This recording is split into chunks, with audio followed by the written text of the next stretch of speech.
저희 모녀의 기가 막힌 이야기를 들어주세요. 못생긴 여자의 삶은 어떤지 궁금해하시는 분이 있을는지 모르겠네요. 네, 맞습니다.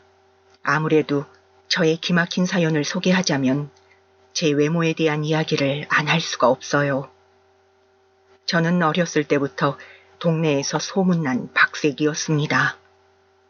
요즘 사람들도 박색이라는 말을 쓰나요? 쉬운 말로 하면 정말 못생겼다 이 말입니다. 눈, 코, 입이 다 다르게 못생겼다. 엉덩이가 너무 커서 둔해 보인다. 이런 놀림을 예사로 듣고 자랐죠. 태어나면서부터 못난 외모 때문에 당해야 하는 갖은 서름은 미리 예약해 둔 것이나 다름없었지요. 어렸을 때는 동네에만 나가도 못된 남자애들이 그렇게 저를 놀렸습니다. 제가 지나가면 된장국이라고 놀렸어요. 왜 된장국인지 아세요? 글쎄, 된장국에 들어간 못생긴 감자, 양파, 이딴 걸 닮았다고 하는 거예요.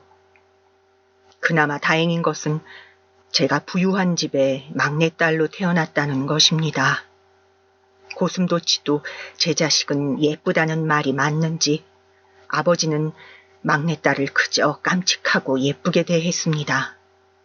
무뚝뚝하고 대면대면하게 구는 아들놈들보다는 그래도 아빠 아빠 하며 애교 부리는 딸이 더 예뻤겠지요. 그래서일까요?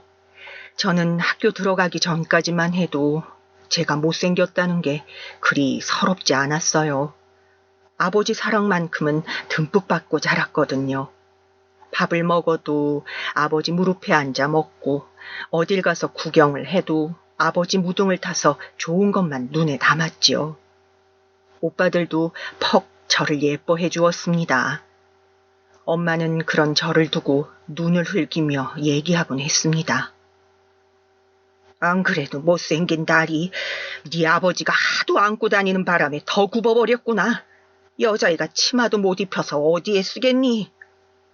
누구 눈에 잘 보이려고 치마를 입힌단 말이오. 내 딸은 내가 짝지워주는 놈이랑 결혼시킬 테요. 세상에서 제일 잘생기고 제일 공부 잘하고 제일 능력 있는 사람이 아니라면 절대 명함도 못 내밀게 할 거요. 아버지의 뜻대로 저는 얼굴 한 번밖에 보지 못한 청년과 결혼식을 올렸습니다. 남편은 못생긴 나를 한 번도 여자로 대한 적이 없었습니다. 한 번도 입 밖으로 낸 적은 없었지만 나는 알고 있었습니다. 어려운 가정 환경에서 자란 남편이 아버지의 사업을 물려받고 싶은 욕심에 결혼까지 했다는 사실을요. 저는 아직도 우리 딸이 태어난 날을 잊을 수가 없습니다. 간호사가 아이를 데리고 들어와 남편에게 안겨주었어요. 첫 아이라 그런지 남편도 내심 상기된 표정이었습니다. 조심스레 딸을 안았고 저를 바라보며 난생 처음으로 고생했소라는 말을 건네더군요. 감격하던 순간도 잠시 이윽고 아기의 얼굴을 자세히 들여다본 남편의 얼굴이 보기 싫게 일그러지던 순간을 저는 잊을 수가 없습니다. 그렇습니다. 딸아이의 얼굴은 저와 너무도 닮아 있었던 것입니다. 남편은 그걸 끔찍해하는 눈치를 숨기지도 않았습니다. 얼굴을 들여다보기가 무섭게 다시 딸아이를 저에게 내팽겨치듯이 건네더군요. 그때부터였을까요? 갓난쟁이를 돌보랴 집안 살림하랴 바쁜 저를 내버려 두고 남편은 전보다 더 밖으로 돌기 시작했습니다. 늘 술에 찌들어 퇴근했고 여자 립스틱을 옷에 묻혀오기도 여러 번이었습니다. 어쩌다 집에 있을 때도 술잔을 기울였고 보던 TV 프로그램에서 예쁜 연예인이라도 나올 때면 대놓고 감탄사를 내뱉으며 제 외모를 위아래로 훑곤 했습니다. 이야, 저 여자 얼굴 예쁜 것 좀 봐라. 남편은 참 집에 들어갈 맛 나겠네. 여우 같은 마누라에 토끼 같은 자식 새끼까지. 부럽다, 부러워. 그때 당시만 해도 여자가 이혼을 한다는 건 상상도 못할 일이라 그저 입술을 꽉 깨물고 참을 수밖에 없었습니다. 딸아이도 걱정이었습니다. 저는 어렸을 때 제 외모가 불만이었지만 저를 사랑으로 키워준 부모 형제 덕분에 그리 큰 어려움 없이 자랄 수 있었지만 딸아이는 제가 없으면 남편이 성심성의껏 돌봐줄 것 같지 않았거든요. 제가 혼자 키우려고 한다고 해도 도무지 용기가 나질 않았습니다. 저에게 가족의 울타리란 참으로 소중하고 따뜻한 것이어서 딸아이에게도 그걸 꼭 물려주고 싶었습니다. 그러나 문제는 딸아이였습니다. 딸은 남편의 그런 행동들을 유난히 싫어했습니다. 엄마, 나는 절대 아빠 같은 사람이랑은 결혼 안 할 거야. 아니, 결혼 자체를 안 할 거야. 세상 사람들이, 남자들이 다 징그러워. 그런 말 하지 마라. 결혼은 해야지. 너도 남편한테 사랑받으며 사는 재미도 느끼고 자식 키우는 보람도 있어봐야 하지 않겠니? 그러던 딸아이가 25 되던 해 돌연 결혼 선언을 하며 웬 시커먼 사내놈을 데려왔습니다. 딸아이가 데려온 남자는 기가 막히게도 남편과 닮아 있었습니다. 외모가 닮은 것이 아니라 뭐랄까 뭔가 꿍꿍이가 있을 것 같은 미소와 어딘가 맑고 개운치 않은 눈빛이 남편의 젊은 시절과 많이 닮아 있다는 것을 느꼈습니다. 남편도 이를 알아본 모양이었습니다. 사람이 음흉한 구석이 있어 보이지 않아? 뭔가 기분이 나쁘단 말이야. 나를 은근히 무시하는 것 같기도 하고. 내심 통쾌했습니다. 남편은 사위가 아주 마음에 들지 않았지만 대놓고 말하지 못하지는 못하고 궁시렁거리기만 하더군요. 원체 딸아이와 관계가 좋지 않은 터라 괜히 이야기했다가 본전도 못 찾을 것 같아서였을까요? 아니면 사위가 하는 행동거지가 자기 자신을 보는 듯 해서인 것 같기도 해 웃음이 절로 나왔습니다. 자신과 비슷한 사내, 그러나 다 늙어 힘이 빠지고 기가 죽은 자신이 오래전에 잃어버린 수컷 냄새를 풍기는 것에 대해 반감이 들면서도 왠지 주눅이 들어 맞서지는 못하는 모양새가 참 고소하기도 했지요. 그렇다고 해서 남편을 골려주려는 마음에 사위와 딸아이의 결혼을 허락한 건 절대 아니었습니다. 사위가 말을 참 잘했거든요. 아 다르고 어 다르다는 말도 있잖아요. 비록 입에 발린 말이어도 허풍이어도 계속 듣다 보니 마음이 가더군요. 어머니, 저는 나중에 꼭 어머니, 아버님 모시고 살고 싶습니다. 하나밖에 없는 딸 저에게 주셨는데 제가 아들 노릇해야죠. 엄마, 내가 이래서 이 사람이랑 결혼할 결심했다니까. 이 사람은 나밖에 몰라. 아빠랑은 정말 달라. 엄마, 결혼 허락해 주세요. 이 사람이 아빠 목까지 엄마도 나도 행복하게 해줄 것 같아. 나를 세상에서 제일 예쁘게 봐주는 사람이야. 사위는 일찍 부모님이 돌아가셨다고 했습니다. 여동생과 함께 친척집을 전전하며 살았다고 했어요. 어려운 집안 환경이 마음에 걸렸지만 사위의 노력하는 모습과 딸아이의 끈질긴 설득에 저는 결국 결혼을 허락하고 말았습니다. 그리고 딸이 결혼한 지 3년 후 저는 이혼 문제로 골머리를 앓게 되었습니다. 딸과 사이에게 문제가 생겼냐고요? 아닙니다. 제가 이혼 소송을 하게 되었단 말입니다. 60 넘어 딸 결혼까지 시키고 30평생 산 남편과 이혼할 일이 뭐가 있을 거라고 생각하십니까? 돈 문제? 여자 문제? 제일 용납 못할 일이 무엇입니까? 저의 경우는 돈 문제도 여자 문제도 아니었습니다. 네, 저는 사위의 이간질로 이혼을 해버린 여자입니다. 제 스스로도 하루에도 몇 번씩 머리를 찢고 싶은 심정입니다. 남편과 이혼한 것이 후회되는 것은 아닙니다. 그렇지만 간교한 사위의 말을 그렇게나 믿고 휘둘렸던 제 자신이 너무도 끔찍합니다. 사위는 딸과 결혼하고 나서 전보다 더 저에게 잘했지만 그러면서도 은근히 남편을 따돌렸습니다. 사위는 마치 작심이라도 한 사람처럼 남편에게는 곰처럼 저에게는 여우처럼 굴었습니다. 남편에게는 곰 같은 타입이라는 것이 글쎄 이런 식입니다. 나중에야 안 사실이지만 제가 없는 자리에서 사위는 거의 입을 떼는 일이 없다고 했습니다. 장인에게 말 한마디 붙이는 일도 없이 퉁명스럽게 굴었고 게으르게 처신했다고 합니다. 한 번은 남편이 사위를 크게 혼낸 적이 있었습니다. 딸아이가 신혼살림을 차렸던 시절 사위가 하도 간곡하게 요청하여 사위의 여동생을 데리고 산 적이 있었습니다.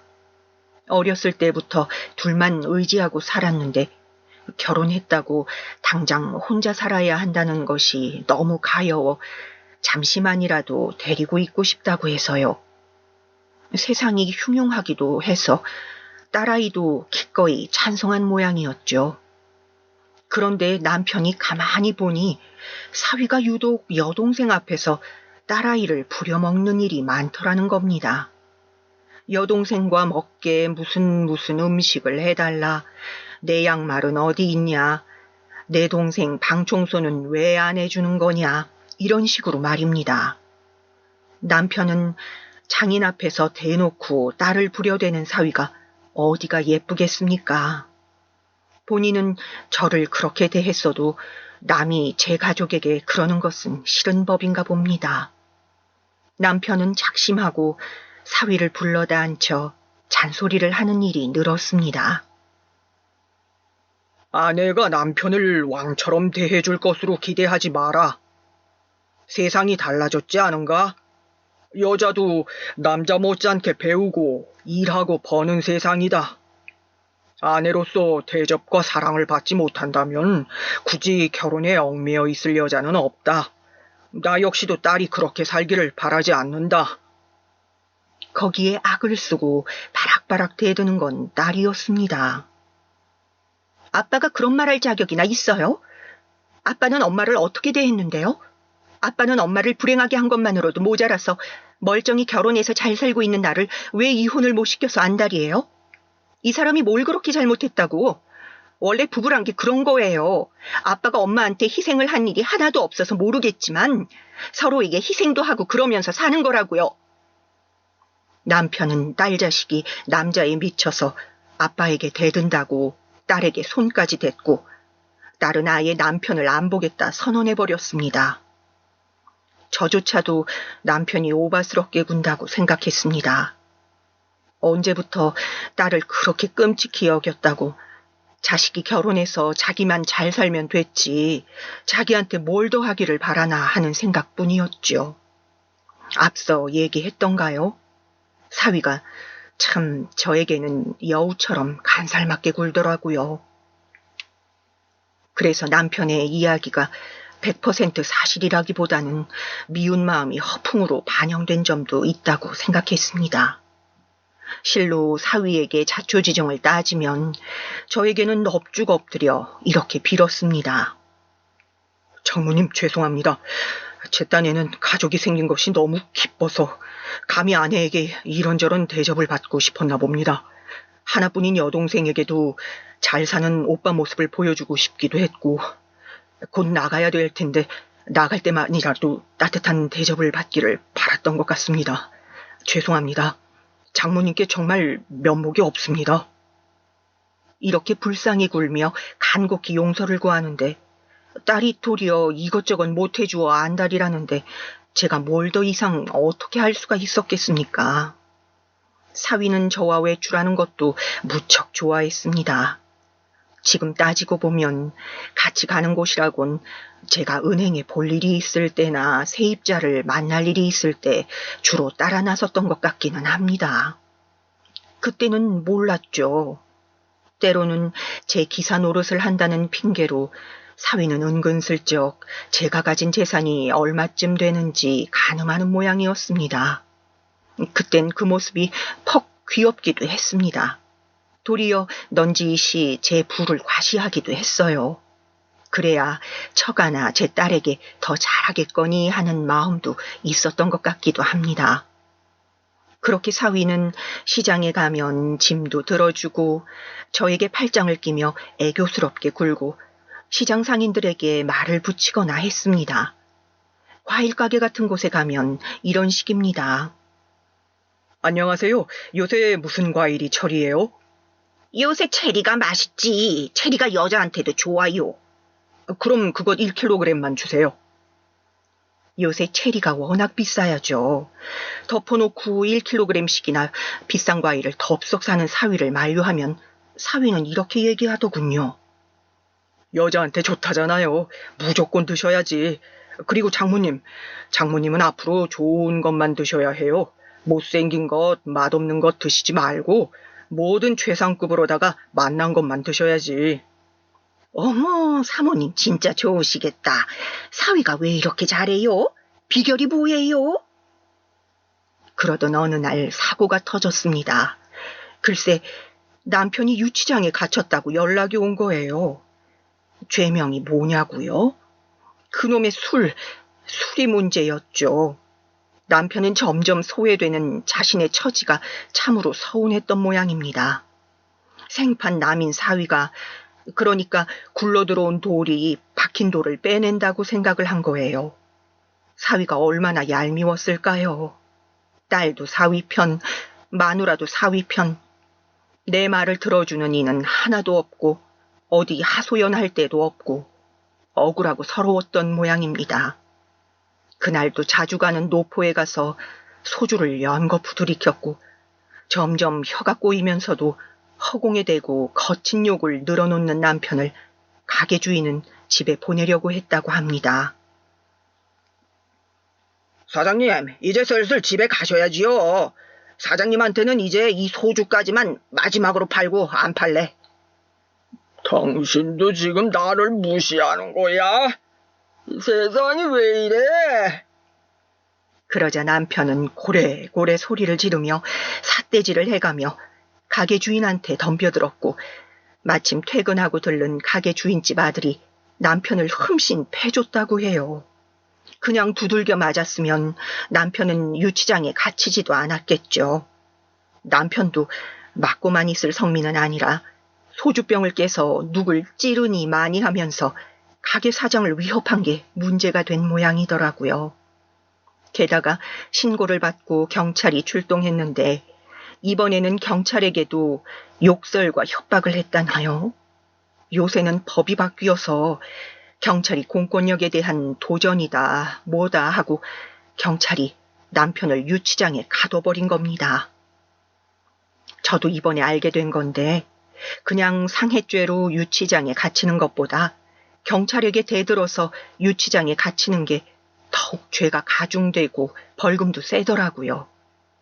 남편은 그렇게 감옥에 갇혀 합의를 해야 하는 상황이었죠. 이번에도 사위가 발벗고 나섰습니다. 장모님, 그리고 여보, 이런 건 남자가 나서는 게 나아요. 합의금 조율하는 과정에서 이런저런 고성이 오갈 수도 있고 아무래도 여자들보다는 무시를 덜 할 테니까요. 그런 명분하에 사위는 남편의 합의를 도맡아 진행했고 저희 모녀는 사위를 믿었습니다. 그렇게 한 달이 되고 두 달이 되었는데도 남편은 풀려날 기미가 보이질 않았어요. 엎친 데 덮친 격으로 재판에 넘어갔는데도 불리하게 되어 교도소로 이감되기까지 했지요. 결국 남편이 보석금을 내고 풀려나기까지 8개월이라는 시간이 흘렀습니다. 사위나 저희나 백방으로 뛰어다니고 남편이 풀려나는데 최선을 다했지만 어쩐지 남편은 가족들을 사무치게 원망하는 것 같더군요. 너네는 내가 평생 감옥에서 썩길 바랐겠지만 나는 하늘을 우러러 한 점 부끄러움이 없는 사람이야. 아쉽지? 내가 나와서 아쉬워? 또 가둬버리고 싶지? 저는 매일매일 지속되는 남편의 음주, 고성방가, 폭언이 견딜 수 없었습니다. 이혼을 망설이는 저에게 딸과 사위는 얘기했어요. 엄마, 이 사람이 엄마 모시고 살고 싶대.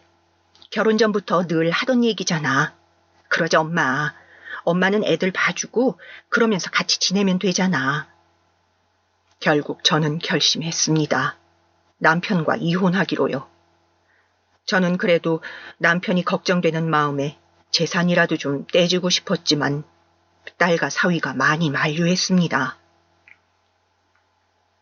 장모님, 아버님한테 재산 나눠주려면 지금 그 집을 팔아야 하는데 요새 집값이 많이 떨어져서 팔면 무조건 손해잖아요.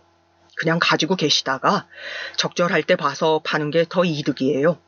그리고 장인어른이 술 좋아하고 사고 치시는 게 하루 이틀입니까? 1억 아니 10억을 들여도 하루아침에 날리는 건 순식간이실 겁니다. 그냥 장모님이 쥐고 계시다가 필요하시다고 하시면 나눠드리세요. 그렇게 저는 남편과 이혼 소송을 했고 남편은 참 억울해했습니다. 제가 작정하고 남편을 유치장에서 빼내주지 않고 작심하고 소송을 걸어서 빈털터리로 내쫓았다고 말이에요. 남편은 이를 갈고 있었겠지만 저는 남편과 헤어지고 나니 너무도 홀가분했습니다. 매 끼니 뭘 차려줘야 하나 걱정할 일도 없고 살림살이며 집안일도 혼자 하니 훨씬 깔끔하고 간소했지요. 자고 싶을 때 자고 먹고 싶을 때 먹고 씻고 싶을 때 씻고 간편하니 좋았습니다. 집에서 화장도 안 하고 갖춰 입지도 않는다고 퉁박 주는 남편이 없으니 더 편리했지요. 동창 모임에도 예전보다 더 자주 나가고 개 모임도 몇 개 더 하면서 정말 재미나게 보냈습니다. 그러던 중 딸아이는 아이를 출산했고 저는 딸네 집으로 들어갔습니다. 산후조리도 제 손으로 해주고 싶었고 임신 때 너무나 힘들어했던 탓에 조금이라도 쉬길 바라는 마음이었거든요. 혼자 살 때 장모님 모시고 살겠다 노래 부르던 사위가 저를 업고 뛰다시피 해서 자기네 집으로 데려갔습니다. 그렇게 한 달, 2달, 6개월쯤 되었을까요? 막상 같이 사니 사위는 어쩐지 불편한 기색을 내비치기 시작했습니다. 가끔 화장실이나 부엌에서 속옷 차림으로 저를 마주치면 에이씨 하며 투덜거리기도 했고 딸 앞에서 대놓고 쫀쫀하게 구는 일도 많았습니다. 이야, 물가가 비싸긴 비싼가 봐. 사람 한 명 들었다고 식비며 전기세며 이렇게 늘어나는데 숨통이 막힌다, 숨통이. 결국 딸아이가 저에게 제안을 했습니다. 엄마, 아무래도 집이 좁아서 박서방이 막상 같이 사니까 좀 불편한가 봐. 엄마, 이전 집 처분하고 우리 지금 전세금이랑 합쳐서 조금 넓은 집으로 이사가면 어떨까? 애도 크고 나면 마음껏 뛰어놀 수 있는 마당 있는 집이면 더 좋고. 저도 화장실을 같이 쓴다던가 하는 일이 영 불편했고 사위의 하는 행동이 영 섭섭하고 이전과 같이 살갑게 구는 사위의 모습이 그리웠기에 딸의 제안을 받아들였고 저희는 일산에 위치한 한 주택을 매입하였습니다. 이사를 한 지 얼마 지나지 않던 날이었습니다. 사위가 어디서 났는지 큼지막한 알이 박힌 목걸이를 제게 하나 걸어주고 딸에게는 반지를 손가락에 끼워주더군요.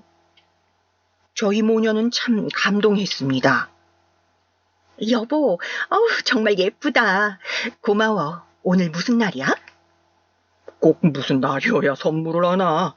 가족끼리는 원래 이렇게 자주 선물하고 그러는 거야. 뭐하러 돈을 남한테 써? 가족한테 쓰는 게 제일이고 돌고 도는 남는 장사지 뭐. 안 그래요, 장모님? 마음에 드시죠? 나는 내 취향도 썩 아니고 이렇게 화려한 목걸이를 할 만한 옷도 없고 무엇보다도 비릿한 쇠냄새가 나는 것이 어디 지하철이나 홈쇼핑에서 사다 준 것 같은 품새가 별로 마음에 들지 않았지만 그래도 고마운 마음은 아주 많았기에 사위를 적극적으로 칭찬하였습니다. 그리고 며칠 후 사위는 다시 볼멘 소리를 하기 시작했습니다. 가는 게 있으면 오는 게 있어야 정이다. 사람은 염치가 있어야 한다라는 말을 대놓고 하더군요. 처음엔 무슨 뜻인가 했습니다. 내 친구가 그러는데 가는 게 있으면 오는 게 있어야 정이라고 하대. 무슨 뜻이야? 아니, 이번에 우리 차 바꾸기로 한 것 장모님이 좀 도와줬으면 해서 내가 이렇게 당신이나 장모님한테 잘하는데 왜 가는 게 있어도 자기네는 보답할 줄을 몰라? 꼭 이렇게 내 입으로 말을 해야겠어? 안 그래도 거실에 웬 자동차 책자며 TV를 볼 때마다 차를 보고 감탄사를 내뱉던 것이 내심 차를 바꿔달라고 한 건데 노인네가 눈치를 못 챘던 모양이더군요. 그래, 자네 차도 바꿀 때가 됐지. 내 차 한 대 바꿔줌세라고 호언장담을 했더니 아주 입이 찢어져라 좋은 걸 숨기지도 않고 딸을 번쩍번쩍 들고 한 바퀴 돌고 뛰고 난리도 아니었답니다. 내 나름 아이도 태어났고 하니 큰 차로다가 하나 사서 미리 집 앞에 세워뒀습니다. 딸아이의 깜짝 아이디어였지요. 나름 저희끼리 차에 큼지막한 리본인지 풍선인지도 달고 돼지머리며 막걸리도 준비해두었죠. 얼마나 좋아하려나 설레하면서요. 이윽고 사위가 집에 돌아와 새 차를 짜잔 하고 선보였는데 아니 글쎄 이 사위가 반응이 어땠는지 아십니까? 차를 보더니 벌컥 화부터 내는 겁니다. 왜 이 차를 샀어? 내가 말한 건 이 차가 아니잖아. 자기가 말한 건 스포츠카라서 카시트를 설치하기에도 불편하고 아기 짐을 많이 넣을 수도 없잖아. 그런데 가격은 무슨 1억이 넘어가고 우리 형편에 맞는 차로 내가 고른 거야. 이것도 꽤 비싸게 준 거야. 엄마가 큰 마음 먹고 선물해 주신 거야. 받는 사람이 원하는 걸 해줘야지. 당신이나 장모님이나 너무 섭섭하다. 내가 바랄 걸 바래야지. 내가 정신이 나간 놈이네. 사위는 그 길로 집을 박차고 나가버리더군요. 그렇게 심히 화를 내는 모습은 처음이었고 퍽 당황스러웠습니다.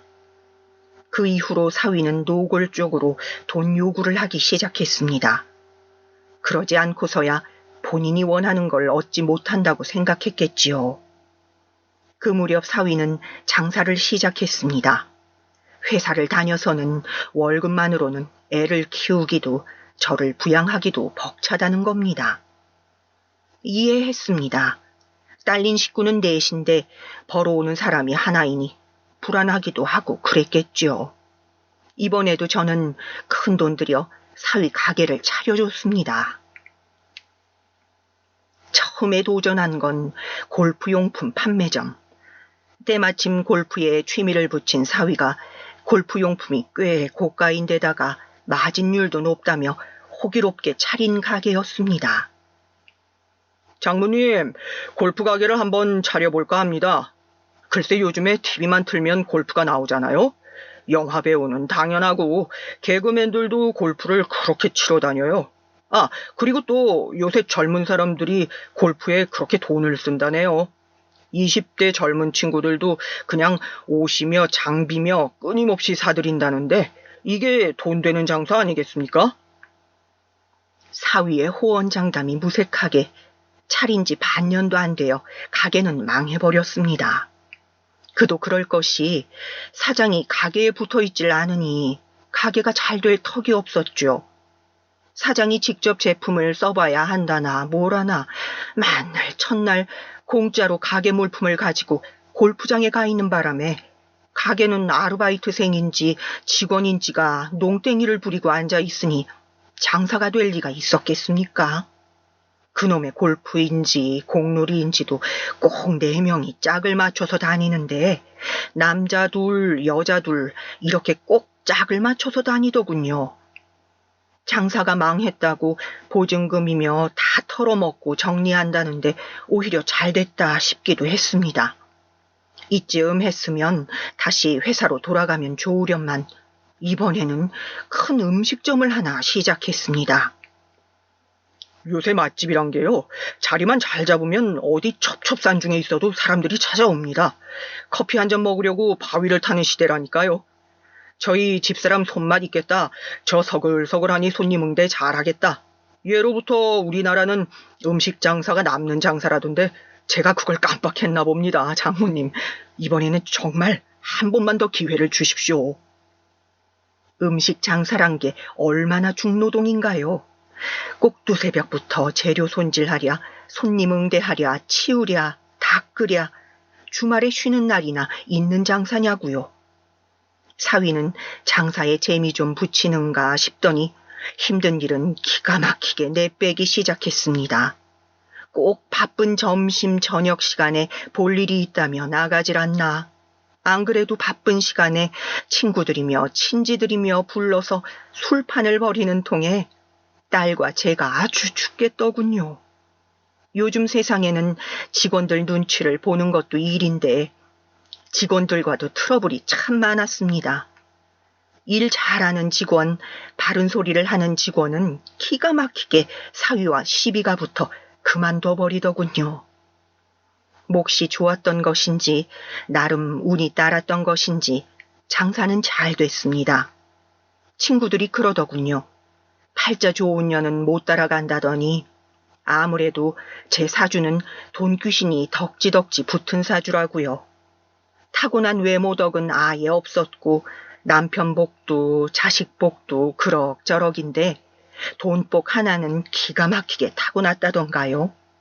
아주 인정할 정도로 장사가 잘 되었고 저희 집에도 평화가 찾아오는 듯 했습니다. 그러던 어느 날이었습니다. 사위가 심각한 표정을 하고선 마당에 앉아 있는 겁니다. 무슨 일이 있나 눈치를 보던 차에 사위가 입을 열었습니다. 장모님, 큰일이에요. 가게세를 올려달라고 하는데 장사가 잘 되는 걸 알아서인지 터무니없이 크게 올려달라네요. 당장 융통할 돈도 없고 권리금 쪽으로 들어가는 거라 나중에 되돌려 받을 보장도 없고 내년에 또 올려달라고 하면 답이 없는데. 이제 막 자리 잡고 장사가 잘 되기 시작한 터라 이런 청천벽력이 따로 없었습니다. 그래서 어떻게 하면 좋겠냐고 물으니 넌지이 씨 하는 말이 요 큰 길가에 건물이 하나 나왔는데 여기서 멀지도 않고 그 건물을 사서 그리로 옮기는 게 나을 것 같아요. 아니 당장 가게 세 낼 돈도 없다는 사람이 무슨 돈으로 건물을 사려고 하냐 물으니 또 하는 말이 장모님 명의로 된 재산 최대한 처분하고 대출도 받고 우리도 사자마자 새 들어있는 가게들의 월세를 좀 올려받으면 최소 5년이면 장모님 돈 다 갚고도 남아요. 자 봐요. 내가 다 계산해봤다니까. 그래서 대체 그 건물이 얼마냐고 물으니 자그마치 50억이랍니다. 50억. 그러니까 사위 말은 차라리 건물을 우리가 사서 가게를 하면서 세를 주는 것이 이리로 보나 저리로 보나 여러모로 이득이라는 설명입니다. 처음에는 단호히 거절했습니다. 돈은 내 마지막 희망이라 생각해달라고. 앞으로 어찌 될 줄 모르는 인생, 아무것도 가진 것 없는 노인네가 돈이라도 꼭 가지고 있어야 하지 않겠냐고. 올려달라는 가게세는 내 힘 닿는 만큼 융통해 보겠다고. 정 안 되면 다른 곳으로 가게를 옮기는 것도 방법이지 않겠냐고. 무리해서 건물을 사기에는 아직 이른 것 같다고 말이에요. 그런데 이놈의 사위가 수가 틀려서인지 그때부터 아주 심성이 고약하게 굴기 시작했습니다. 집안에서 저는 완전히 투명인간 취급을 하고요. 글쎄 이혼하기 전에 남편의 고자질이 전부 사실이더라고요.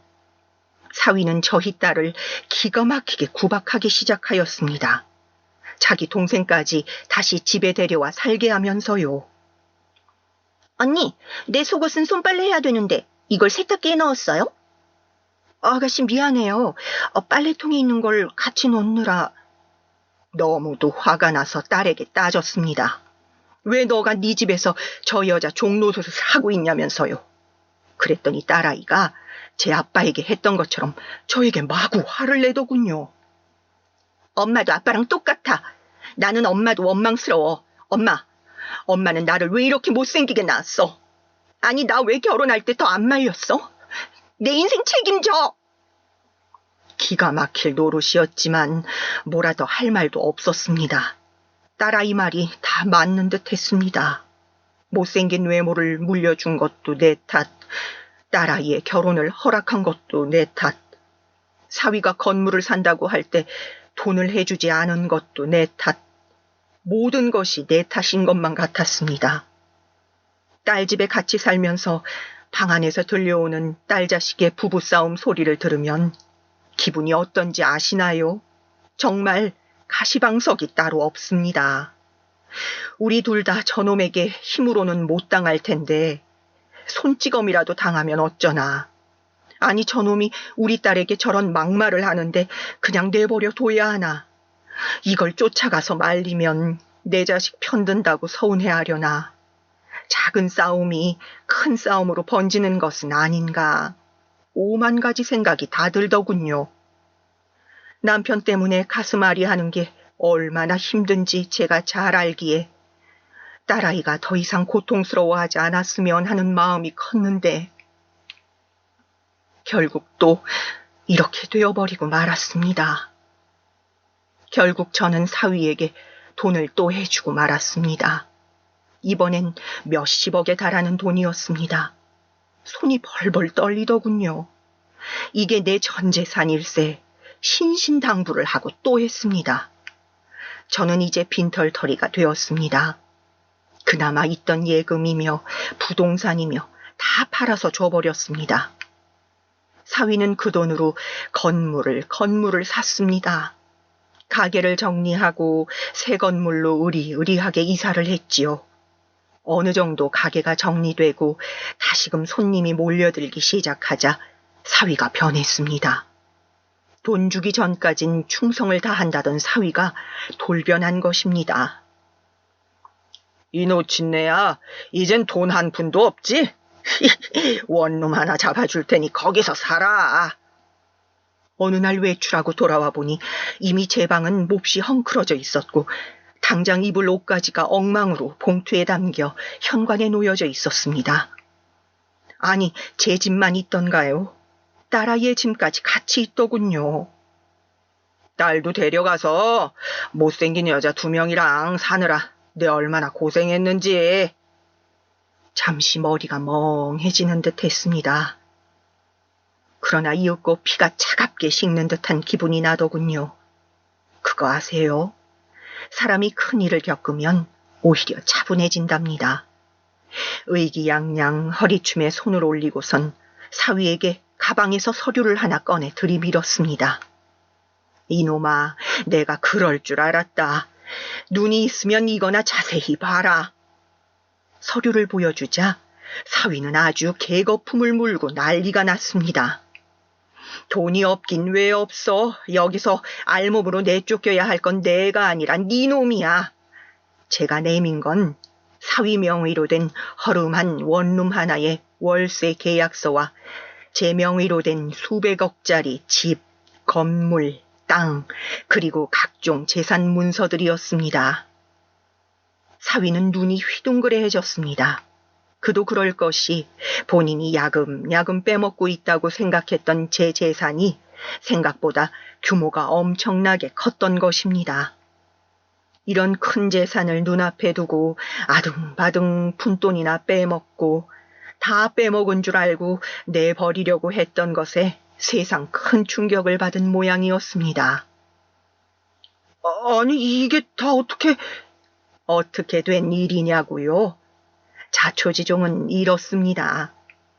얼마 전 남편이 아주 불쌍한 척을 하고 찾아온 적이 있었습니다. 그래도 그동안 붙어서 산 정이 뭔지 집으로 들여 밥을 한 상 차려주었더니 아주 맛나게도 먹더군요. 상에 고기 반찬과 생선 반찬, 그리고 아주 뜨겁게 끓인 국이 올라오지 않으면 입이 대빨 나오던 사람이 나물 반찬 좀 들라고 그렇게 권해도 쳐다도 안 보던 양반이 글쎄 아주 밥을 달게 듬뿍 떠서 각종 반찬을 음미하면서 맛나게도 먹더군요. 한바탕 덜그덕거리던 수저를 내려놓더니 말을 꺼내기 시작했습니다. 자네는 자세히 모르겠지만 아버님이 남겨주신 재산이 좀 있어. 조금이 아니지 아마 깜짝 놀랄 거야. 아버님이 내 못된 심통을 미리 알아보신 건지 집안 문중에 상속이 되게 해놔서 건드릴 수도 없게 해놨는데 이제 그게 기간이 다 되어 당신이 물려받을 수 있게 되었어. 남편이 내미는 서류며 설명을 듣는데 눈이 저절로 휘둥그레해졌습니다. 이 사람이 뭘 잘못 하셨나? 나한테 또 무슨 사기를 치는 건 아닌가? 하고 물었더니 남편이 슬그머니 식탁에 내려가 앉아 무릎을 꿇었습니다. 내가 자네에게 참 몹쓸 짓 많이 했어. 미안해요. 내 딸 인생도 내가 망쳤어. 내가 면목이 없어. 당신은 늘 내게 최선을 다해줬는데 남편으로서 아버지로서도 정말 난 자격이 없는 사람이었어. 남편은 이혼하고 참 힘들었다고 합니다. 사는 게 이렇게도 재미가 없나 싶을 정도로 무료했다고요. 못생긴 마누라래도 정이 얼마나 들었는지 텅 빈 집안에서 혼자 눈을 뜨는 것도 캄캄한 집에 들어가는 것도 너무 마음이 허전하고 공허해서 견딜 수가 없었다고 합니다. 이혼하고 나면 세상에 얼굴이며 몸매가 예쁜 여자들은 다 내 여자일 줄 알았는데 재미도 없고 흥도 안 나더라고요. 어느 날은 술을 먹고 다음 날 다 토하고 어디서 구르고 난리도 아니었는데 술국을 끓여주는 사람도 옷을 깨끗하게 빨아주는 사람도 없이 사흘을 방에서 굴러다니다가 문득 깨달았다고 합니다. 아, 나는 이제 정말 혼자구나 하고요. 남편이 구치소에 있을 때 사위가 합의한답시고 경찰서를 몇 번 들락날락 했는데 그때마다 남편에게는 사실과 다른 이야기를 많이 했더군요. 분명 사위가 그랬어. 당신이 절대 합의금도 주지 말고 나를 감옥에서 정신 차리게 해야 한다고 했다고. 그래서 내가 당신을 많이 원망한 거야. 합의금으로 나간 줄 알았던 돈도 합의금으로 준 게 아니었고 사위는 도리어 우리는 합의금을 줄 생각도 돈도 없다고 으름장을 놓아 남편이 결국 재판에까지 넘어간 것이라 하더군요. 정말 놀랐습니다. 사위가 간교하게 군 줄은 알았지만 우리 가족 사위를 갈라놓고 재산을 빼먹으려 이런 수까지 썼을 줄은. 남편의 이어지는 말들이 더 기가 막혔습니다. 그놈이 보통 내기가 아니야. 애초에 우리 애한테 접근한 것도 다 우리 재산을 노리고 접근한 거라고. 그 자식 초혼도 아니고 재혼인 건 알고 있어? 그 자식이 여동생이라고 데리고 다니는 여자, 그 여자가 바로 그놈 전처야. 이혼 후 남편은 친구들과 골프를 치러 갔다가 우연히 사위를 본 일이 있었다고 합니다.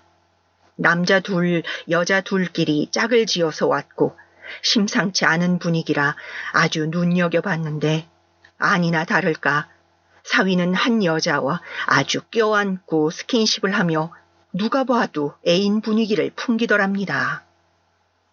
라운딩이 끝나고 골프장에 있는 식당에 갔는데 사위며 사위 일행들이 아주 취해서 큰 소리로 떠들어대는 바람에 굳이 몰래 듣지 않아도 사위가 바람을 피고 있다는 것, 사위가 아주 처가의 재산을 빠삭하게 파악하고 노려서 결혼을 한 거라는 것, 지금도 아내와 장모는 아주 고생시키고 혼자서 신나게 놀 궁리, 나머지 재산을 빼내올 궁리만 하고 있다는 걸 지나가는 사람이 언뜻 들어도 알아차리게끔 떠들고 있더라는 겁니다.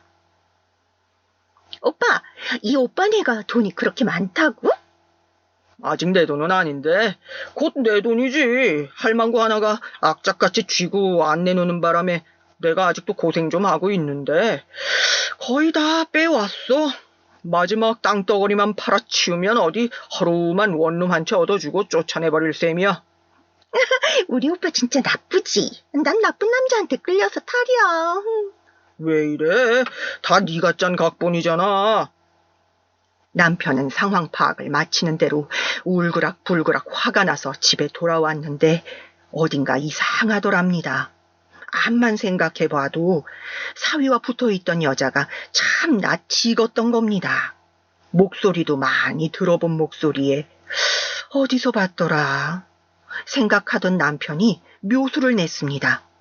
그래, 결혼식 사진이 있었지. 지인이면 하객들 중에 아는 사람이 있었을 수도 있겠다. 사진을 펼쳐보니 아니나 다를까 하객 중에 그 여자가 있었는데 남편이 경악한 건 그 다음이었습니다. 사위가 자신의 하나뿐인 피부치라 했던 여동생이 글쎄 사위의 애인이었던 겁니다. 남편이나 제 앞에서는 말수도 거의 없었고 옷차림도 행동거지도 다른 사람처럼 굴어서 자주 봤음에도 아예 몰라봤던 겁니다. 오랜만에 보기도 했고요. 불같은 성격의 남편이 가만히 있었을 리가 있겠습니까? 다음날 남편은 사위를 찾아갔다고 합니다. 저희 식당 근처에 어느 카페에서 만났는데 사위는 남편이 혹시 돈이 아쉬워서 찾아오거나 저와 재결합을 의논하러 찾아온 줄 알고 되려 설레발을 쳤다고 해요. 혹시 장모님과 다시 재결합하고 싶어서 찾아오신 것이라면 알고 계신지 모르겠지만 장모님에게 이미 남자가 있습니다. 제 처도 거의 새아버지처럼 따르고 있고요. 남편은 정말로 기가 찼지만 모든 상황이 이제서야 똑바로 파악이 되더랍니다. 이놈이 그동안 나에게 합의금이며 뭐며 한 말이 다 거짓말이었구나. 내 딸에게도 장모에게도 이런 이간질을 시켰구나. 그래서 우리 가족이 뿔뿔이 흩어졌겠구나. 입에 침도 안 바르고 아직도 이간질을 해대는 사위의 언변에 이렇게 가다가는 꼼짝없이 당하겠다. 정신 똑바로 차려야겠다는 마음을 단단히 먹었다고 합니다. 남편도 기지를 발휘해 말을 이었습니다. 그래, 짐작은 하고 있었지. 그 할망구가 은근히 남자를 좋아해. 나도 한 번인가 두 번 보고 글쎄 시집을 오겠다고 하던 여자야. 괘씸한 할망구 같으니. 그나저나 내가 요새 살 길이 아주 막막한데 듣기로 가게가 아주 잘 된다지. 혹시 나도 거기서 일자리 하나 얻을 수 없을까? 아니면 생활비라도 좀 융통해주게. 저희도 빚잔치 중입니다. 정 생활비가 필요하시면 장모님께 장인어른께서 이야기를 좀 해주세요. 지금 장모님이 가지고 계신 재산 좀 처분해서 저희도 도와주고 장인어른께도 좀 떼어드릴 수 있게요. 이혼하실 때 재산 분할도 거의 못 받으신 걸로 아는데 그래도 부부가 이룬 재산 공평하게 나누어야 하지 않겠습니까? 장모님 재혼하시면 누구 좋으라고요? 남 좋은 일 시키기 전에 서두르셔야겠습니다. 남편의 뉘우침과 사위의 만행에 대한 이야기들을 듣고 며칠 밤을 잠을 이루지 못했습니다. 이게 다 무슨 일인가, 꿈인가 싶었어요. 그 와중에 저는 아버지의 남은 유산을 상속받았습니다. 정말 큰 돈이었습니다. 저에게 오빠들이 여럿 있다고 얘기했던가요? 저에게는 오빠가 셋 있는데 큰오빠는 아직도 큰 사채회사 영감 노릇을 하고 있고 둘째 오빠는 신탁회사를 몇 개 운영하고 있습니다. 셋째 오빠는 지금은 은퇴했지만 큰 로펌에서 변호사를 했었고요. 남편과 저는 오빠들을 찾아가 이 문제를 어떻게 처리할지 상세히 의논했습니다. 오빠들은 당장이라도 그놈 목을 부러뜨리겠다고 아주 화를 냈습니다. 그 전에 남편은 오빠들에게 벌써 호되게 꾸지람을 들었고요. 내 동생에게 함부로 대했다간 자네도 똑같은 꼴을 당할 줄 알아. 사위가 자기 건물이 된 줄로만 알고 있던 건물은 저희 둘째 오빠네 신탁회사에서 이미 매입한 것입니다. 가짜 서류를 미리 만들어둔 데다가 실제로도 자기가 운영하는 음식점이 들어가 인테리어를 하고 장사까지 한두 달 하니 정말 그 건물이 자기 것이라 생각이 들었던 것이죠. 실제로 세입자들도 사위에게 사장님, 젊은 나이에 걸문주가 되신 대단한 사장님 하면서 아주 기분이 붕 뜨도록 만들어 주었습니다. 글쎄 사위가 어땠는 줄 아세요? 자기가 진짜 건물주라도 된 마냥 가게마다 들어가서 그렇게 으스댄 모양입니다. 여기 치킨집은 잘 되나? 한 마리 포장 좀 해줘 봐요. 그러면서 얼마나 씀씀이는 커졌던지 세상에 건물을 담보로 사채까지 끌어서 여동생, 아니 전처 집도 해주고 차도 사주고 가관이 아니었습니다. 아, 미리 눈치챈 분들도 계시겠지만 사위에게 사채를 융통해준 사람은 저희 큰오빠입니다. 은행에서 대출을 받았다간 사위 명의로 된 건물이 아니라는 것이 탄로날 수도 있어서 사채를 쓰게 하느라 큰오빠네 사채업자들이 꽤나 고생했다고 들었습니다. 사위는 매달 큰 돈을 원금도 아닌 이자를 갚아야 하는 신세가 되었습니다. 변변한 직업도 없지만 하루하루 근근히 벌어도 다 이자로 날름 가져가 버린다고 합니다. 소주 한 병 살 돈이 없고 국밥 한 그릇 사 먹을 돈이 없어 라면 한 봉을 사서 여러 날을 쪼개 먹는다고 하소연을 한다고 합니다. 사위를 쫓아내기로 한 원룸 단칸방은 딸아이가 손수 알아본 것이었습니다. 딸은 분노와 복수심에 불타올라 근방에서 제일 초라하고 허름한 원룸을 손수 알아보고 계약했죠. 딸은 이 모든 사실을 어떻게 알게 되었냐고요? 저는 자신이 없어 셋째 오빠를 대동하고 아이에게 소상히 설명해 주었습니다. 딸이 쉽사리 믿지 못할 것이기에 사위와 헤어질 결심을 하기가 쉽지 않을 것을 알기에 법률적으로나 이론적으로나 똑부러지게 말해줄 수 있는 셋째 오빠를 대동한 것이지요. 엄마, 세상에 어떻게 이런 일이 있을 수가 있어요? 어떻게 이렇게 저를 감쪽같이 속이고 한 가족을 흩어지게 만들고 이 모든 것이 제가 멍청해서겠죠? 제가 못나서겠죠? 죄송해요. 죄송해요. 저는 딸아이에 껴안고 울 수밖에 없었습니다. 아니다 얘야. 나 때문이다. 엄마가 어리석었어. 엄마가 미안하다.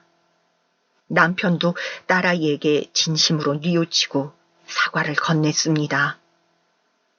내가 정말 잘못했다. 용서해달라는 말도 못하겠구나.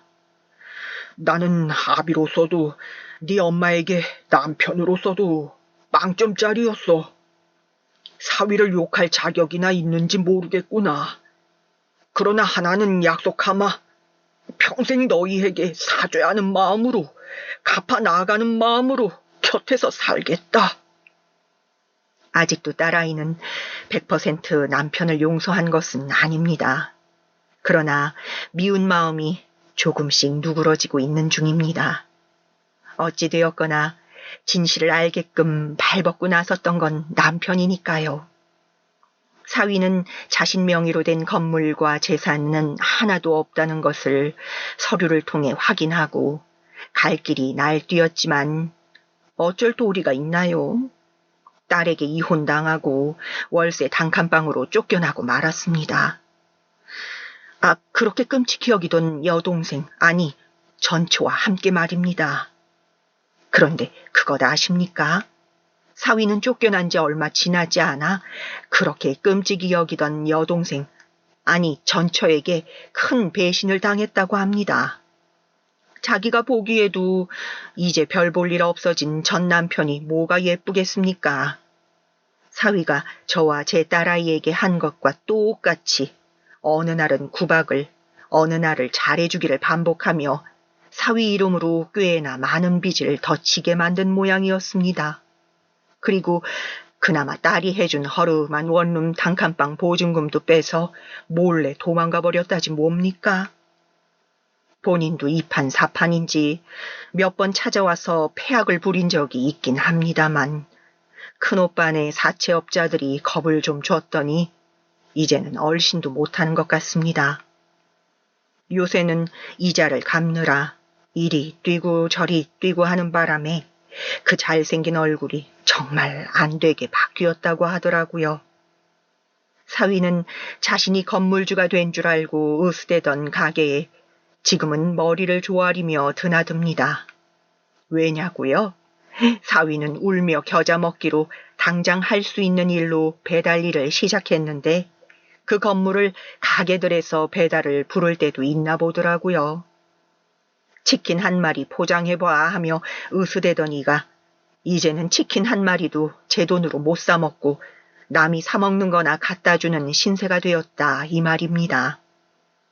아직도 사위는 끈질기게 연락을 해옵니다. 어느 날에는 화를 내기도 하고 내가 뭘 그리 잘못했어? 나 아니었으면 당신 외모에 어딜 가서 결혼이란 걸 해보고 자식이란 걸 품어보기나 했을 것 같아? 내가 그동안 두 눈 딱 감고 봉사한 값이라고 셈치면 되는 것 아니야? 음식점도 내가 시작하자고 했고 나 때문에 잘 된 것도 있는데 이렇게 나를 빈털터리로 내칠 수가 있는 거야? 어느 날에는 간청을 하기도 하고 여보, 내가 정말 잘못했어. 장모님, 제가 정말 죽을 죄를 지었습니다. 제가 너무 없이 살아서 배운 것이 없어서 그랬습니다. 저를 정말 자식처럼 대해주시고 제가 아무리 잘못해도 너그럽게 받아주신 것 잘 알고 있습니다. 저를 한 번만 더 받아주신다면 더 이상 절대 큰 욕심 안 부리고 살겠습니다. 그저 같이 살게만 해주십시오. 제 자식, 제 처 곁에서 숨만 쉬게 해주십시오. 사위는 최근에 배달을 하다가 교통사고가 나 크게 다쳤다는 연락을 해오기도 했습니다. 그러나 저희는 다시는 받아줄 생각이 없습니다. 저희 못생긴 모녀는 돈복 하나는 끝내주기에 그걸로 서로 위안을 삼으며 살아보렵니다. 제 이야기를 들어주셔서 감사합니다.